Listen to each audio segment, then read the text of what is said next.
Well, good afternoon, everyone. I want to thank you for attending today. As in the City of Mesquite, we endeavor to set a bold new course to address our community's mental health challenges. I'm Mayor Bruce Archer, and with me today I've got some special guests who will participate. Our Police Chief Charles Cato is here today. Charlotte Allen with the AZAR Foundation, who you'll hear from shortly, as well as Miss Sherry Weddle, one of our leading citizens when it comes to the fight against protecting our citizens to know what they can do to avoid suicide and having hope and opportunities to have a better life when they struggle with mental health. So these individuals will be a part of this today. Mental health is and continues to be a major issue in communities across the nation. Just watch the news and you'll see the struggles. Suicide holds people back in life, across the board. It creates chronic unemployment, and sometimes it could be as simple as a personality disorder or just some minor things that make it difficult for someone to function in the workplace, that with a little bit of help and support, they could be successful and get back to work again and have dignity. It causes sometimes legal problems with the police when that person is a law-abiding citizen, but sometimes they find themselves in just a difficult, painful moment and can't respond the way they normally would respond. And of course, we know that nationally and here in this community, there has been too many suicides. Too many people, for whatever reason, although we suspect the pandemic plays a role, have taken their lives when it could have been perhaps avoided if they'd had the hope and support that they needed. 1 in 5 U.S. adults experience mental health illness each year. 1 in 25 U.S. adults experience serious mental illness each year. 1 in 6 U.S. youth aged 6 to 17 experience a mental health disorder each year. 50% of all lifetime mental illness begins by age 14, and 75% by age 24. Suicide is the second leading cause of death among people aged 10 to 34. Now, medical professionals and healthcare studies have shown an increase in mental health issues due to the stress, depression, and anxiety caused by the COVID-19 pandemic. This surge in the mental health crisis has affected everyone: children, parents, employers, the unemployed, healthcare providers, teachers, and the list goes on. No one has been unaffected. The COVID-19 pandemic is considered a traumatic event that can cause physical, emotional, spiritual, or psychological harm on so many. The COVID fatigue has created a serious problem of the emotional stress. Mesquite has seen its residents affected by mental illness pre-COVID and during the pandemic. That's why today I am most proud to announce that the City of Mesquite is beginning to build a large, comprehensive plan to address the mental health concerns for public safety responding to calls for service. The plan is under development and will include extensive mental health training for personnel, additional personnel with expertise in mental health, multifaceted approach with community partners for calls that require a mental health professional. The first step in building a comprehensive plan is the immediate action that our city is taking with our first partnership with AZAR Foundation's mental health program. Mesquite is investing $25,000 in mental health care for right now. It will provide 1,600 Mesquite residents with free mental health counseling, and it allows for AZAR to prioritize calls from clients referred by our police department. And I want to be clear, we're just getting started. We're just getting started. We're going to do more.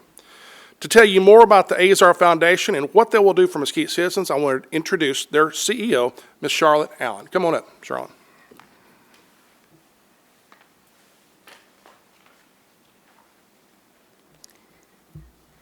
First of all, I'd like to give gratitude to the mayor, the city manager, and the chief for allowing us to have this partnership and this support and opportunity. This is a critical time in our society, and it is a program that is vastly needed. With the mental health program with the City of Mesquite, it's free free services to citizens, and it's starting right now. We actually started a couple of weeks ago, so the program is active and we're ready to take calls. We provide 2 certified therapists. The sessions are virtual or in person, and they are for individuals, groups, and couples. And we also have a direct connection with the Suicide Crisis Center of North Texas, 24 hours a day and 7 days a week. The participants will also have access to other programs that we offer, because a lot of times this type of action is because of a disaster, such as homelessness or lack of parenting skills. So we also offer other programs such as disaster and homeless assistance, parenting programs, youth advocacy programs, Healthy Heart and Healthy Mind. The Healthy Heart and Healthy Mind is a nutrition program by which we provide food resources to low-income citizens at no charge. So access to these services are free by calling 833-298-9111. And again, thank you, the City of Mesquite, and allowing us to be a part of this great endeavor. Thank you so much, Charlotte, and we look very much forward to this new partnership. We know that mental health can cause all kinds of issues in a person's life, including the thought of suicide. Suicide is the second leading cause of death among people aged 10 to 34, as we heard just a few minutes ago. With the pandemic, we are seeing more and more stories about kids with suicidal thoughts. One Mesquite resident who has been a local champion to educate the community on the stigmas of suicide is my friend Shirley Weddle. Shirley has been a bridge between people and resources on the topic of mental health, and I invite her now to come up and share her family's story, the story of her son, Matthew. Shirley, come on up. Welcome.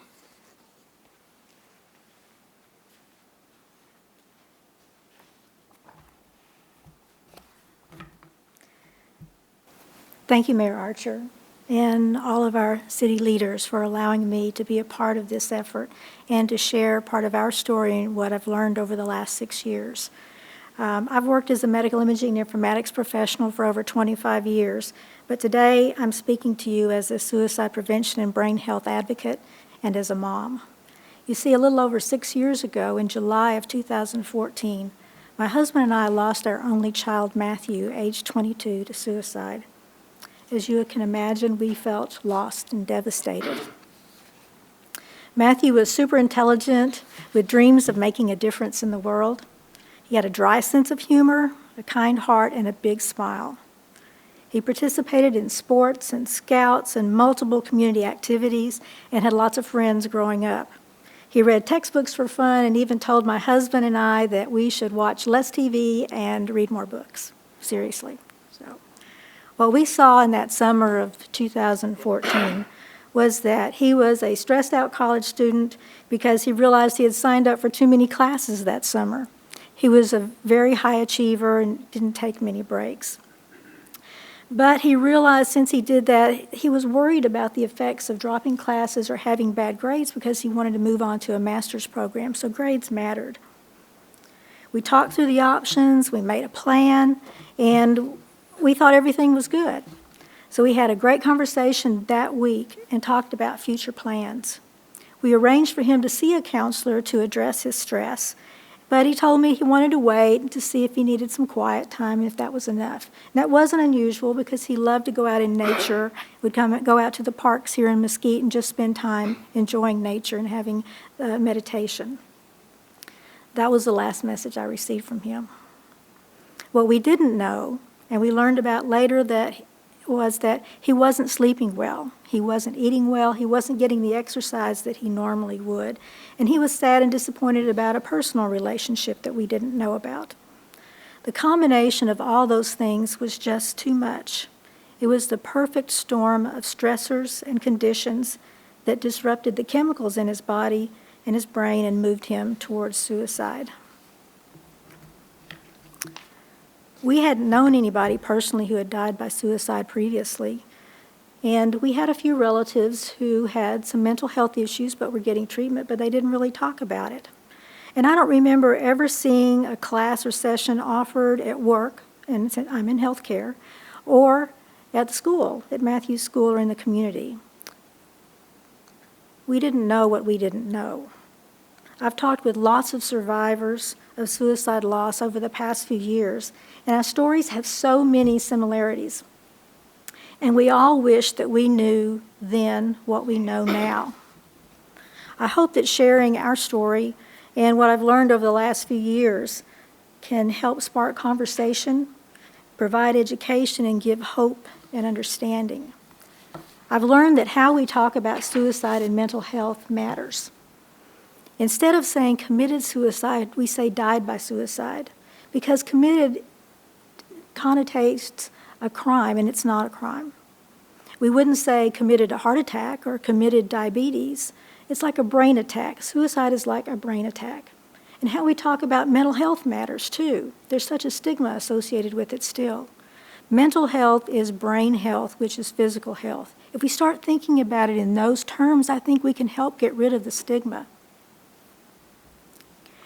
Stigma comes when we don't fully understand something or we have a fear of it. And that's why it's so important for us to talk in our communities, in our churches, in our schools, and with our family.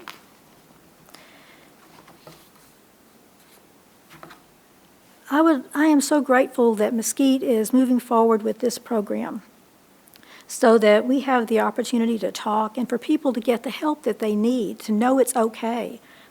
People wonder if they ask the question, are you thinking about suicide, that it's going to cause someone to die by suicide, but it doesn't.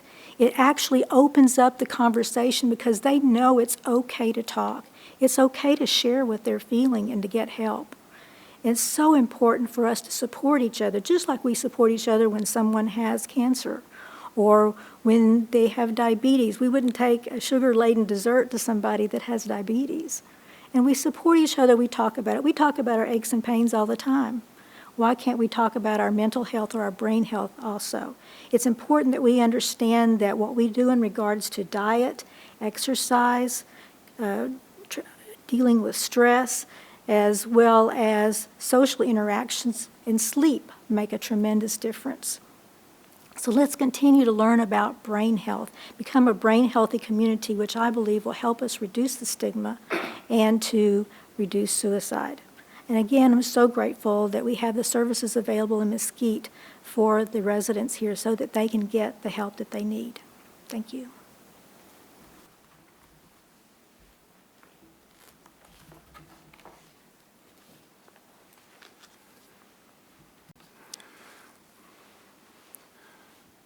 I'm so proud and blessed to live in a city whose citizens deeply love and care about one another, especially during difficult times. And so, Shirley, I want to thank you for sharing your story.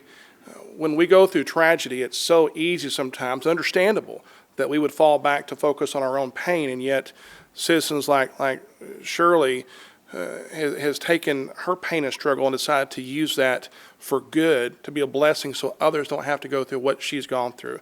And I'm so thankful for you and so proud of you being the cheerleader and leading the rallying cry that we must do more to address our mental health challenges in Mesquite, Texas. So this is our announcement today that Mesquite has free mental health services available to its residents. This is the first of many steps we will take to build a larger, comprehensive plan to address mental health in our community. Hear me clearly when I say that we are going to be very intentional about spreading hope and relief on this issue. At this time, I'd be happy to welcome any questions from the media.